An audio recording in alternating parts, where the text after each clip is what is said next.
Halo teman-teman semua, bagaimana nih kabarnya? Aku harap kabarnya baik ya. Pada kesempatan ini, aku dan teman-teman yang lain akan menemani kalian untuk menelusuri lebih dalam mengenai self-harm pada remaja. Mengapa sih kita perlu membahas self-harm?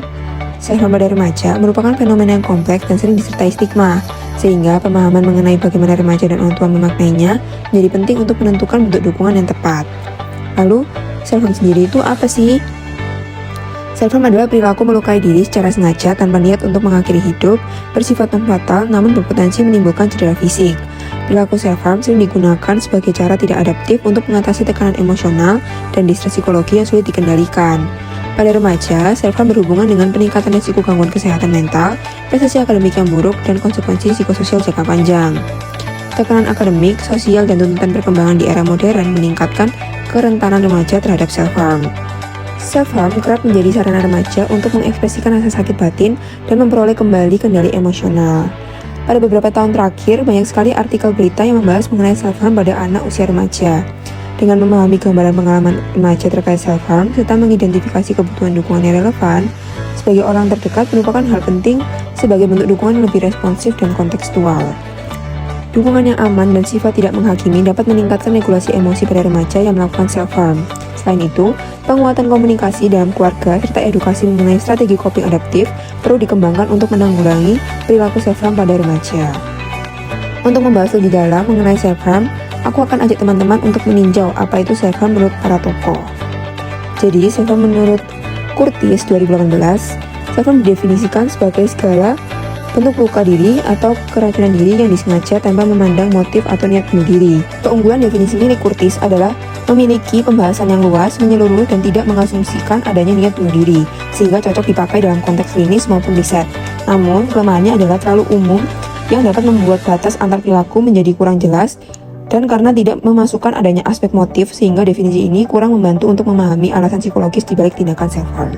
Kelebihan definisi menurut Margareta dalam Ulfa dan Kristinawati 2025 adalah memberikan batasan jelas antara self-harm dan perilaku bunuh diri dan menekankan fungsi self-harm sebagai mekanisme regulasi emosi yang sesuai dengan temuan empiris psikologi klinis. Lalu, kekurangan dalam Margareta dan dalam Ulfa dan Kristinawati 2025 yaitu belum menjelaskan secara operasional bentuk-bentuk perilaku self-harm dan penyebutan berpotensi fatal berisiko menimbulkan tumpang tindih dengan perilaku suicidal tanpa penjelasan lanjutan. Kelebihan definisi Afriyanti dalam Setiawati 2025 menjelaskan tujuan psikologi self-harm sebagai strategi perlindungan diri untuk meredakan tekanan sosial dan menggambarkan self-harm sebagai upaya mencapai keseimbangan emosi. Kekurangannya, istilah kegagalan individu berpotensi menyalahkan pelaku dan mengabaikan faktor lingkungan, sosial, dan biologis, dan tidak membedakan intensi non-suicidal dan tidak menguraikan faktor resiko. Kelebihan definisi menurut Setiawati 2025 adalah menunjukkan self-harm sebagai respons ekspresi emosi dan bentuk coping mechanism maladaptif dan memberikan pemahaman kontekstual terkait beban psikologis yang berat, serta kekurangannya masih bersifat deskriptif dan belum menjelaskan mekanisme psikologi secara mendalam, tidak menjelaskan variasi individu dalam memilih self-harm sebagai coping. Kelebihan definisi menurut Setiawati 2025 yaitu memberikan perspektif simbolik bahwa bekas luka memiliki makna emosional bagi individu dan menawarkan sudut pandang baru terkait memori emosional dalam self-harm. Lalu untuk kekurangannya, tidak menjelaskan secara teoritis alasan individu memberi makna pada bekas luka, dan generalisasi lemah karena tidak semua individu memaknai bekas luka secara simbolik.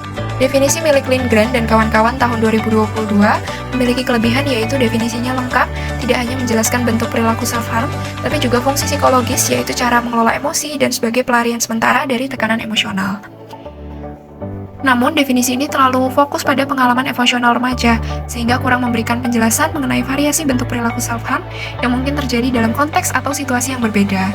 Dalam beberapa tahun terakhir, yaitu 2023 sampai 2024, bermunculan fenomena self-harm pada remaja dan menjadi perhatian publik. Salah satunya terlihat dari maraknya perilaku yang dikenal dengan istilah nge-barcode, yaitu tindakan melukai diri dengan pola garis-garis menyerupai barcode di kulit. Perilaku ini banyak ditemukan pada anak muda dan remaja, terutama di lingkungan sekolah. Kasus yang sempat menghebohkan terjadi di Kabupaten Gunung Kidul, Yogyakarta, di mana puluhan pelajar SMP dilaporkan melakukan self-harm secara berulang. Menurut keterangan para ahli psikologi, perilaku ini tidak selalu berkaitan dengan keinginan bunuh diri, melainkan lebih sering menjadi cara remaja meluapkan emosi negatif seperti stres, tekanan akademik, konflik keluarga, hingga perasaan tidak diperhatikan. Lingkungan sekitar dan pengalaman sehari-hari juga berperan besar dalam munculnya perilaku self-harm pada remaja. Tekanan akademik, konflik keluarga, hubungan yang tidak sehat, hingga perasaan tidak dipahami dapat mendorong remaja melukai diri sebagai cara melampiaskan emosi yang sulit diungkapkan. Tanpa disadari, perilaku ini dapat berkembang menjadi pola yang berulang dan semakin sulit dihentikan jika tidak mendapat dukungan yang tepat. Berdasarkan definisi yang dijelaskan, menurut kami, definisi self-harm merupakan tindakan yang disengaja untuk melukai tubuh sendiri, baik melalui cedera fisik langsung maupun perilaku lain yang berpotensi membahayakan diri yang dilakukan dengan atau tanpa niat bunuh diri, dan umumnya berfungsi sebagai cara untuk meredakan ketegangan emosional, menghadapi distres psikologis, atau memperoleh rasa kendali sementara. Perilaku ini mencerminkan kombinasi aspek biologis, emosional, kognitif, dan sosial dengan variasi bentuk yang beragam, mulai dari luka gores hingga tindakan yang lebih serius. Definisi ini mengintegrasikan kejelasan batasan perilaku, fungsi psikologis, serta konteks perkembangan individu, sehingga dapat digunakan secara lebih komprehensif dalam penelitian maupun intervensi klinis tanpa kehilangan ketepatan konsep. Sebenarnya, self-harm bisa dimaknai secara luas. Nggak selalu seperti yang sering dibayangkan. Setiap orang bisa punya pengalaman yang berbeda, tergantung situasi yang mereka hadapi. Jadi, penting buat kita melihat self-harm dengan sudut pandang yang lebih terbuka. Bukan untuk menilai, tapi untuk memahami. Jadi, jangan khawatir karena kamu tidak sendirian, dan rasa sakit yang kamu alami itu valid. Melukai diri bukan satu-satunya cara untuk bertahan. Selalu ada bantuan dan orang yang peduli sama kamu. Jangan takut untuk bercerita pada orang yang sudah kamu percayai. Kamu layak mendapatkan dukungan, pemulihan, dan masa depan yang lebih baik.